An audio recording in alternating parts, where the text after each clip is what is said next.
Gli uomini della squadra mobile della Questura di Frosinone hanno eseguito una misura di custodia cautelare in carcere emessa dal GIP del Tribunale di Cassino su richiesta del sostituto procuratore della Repubblica nei confronti di un cinquantenne residente a Sora, resosi responsabile di usura ed estorsione.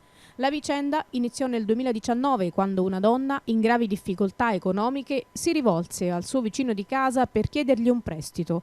L'uomo, dopo averle concesso il denaro, iniziò a chiedere la restituzione della somma a condizioni differenti rispetto a quelle inizialmente pattuite.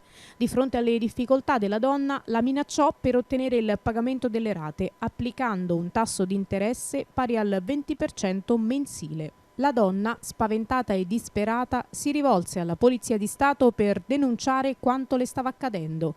Iniziò quindi l'indagine degli uomini degli agenti della squadra mobile che hanno potuto ricostruire chiaramente i contorni di tutta la vicenda grazie all'analisi dei riscontri emersi nel corso di una perquisizione effettuata nell'abitazione dell'indagato e grazie alle intercettazioni che hanno fatto emergere anche il ruolo della moglie, complice del marito nell'attività illecita, denunciata a sua volta per concorso nel reato di usura.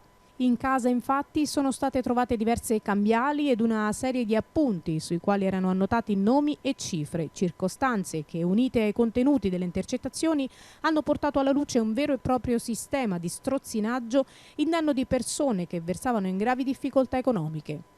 Nel corso delle attività si è potuto scoprire, tra l'altro, che la donna non era la sola ad essere caduta nella rete dell'usuraio. Sono state raccolte anche le dichiarazioni di altri soggetti che erano rimasti vittime di usura. Dopo la notifica, l'uomo è stato condotto presso il carcere di Cassino.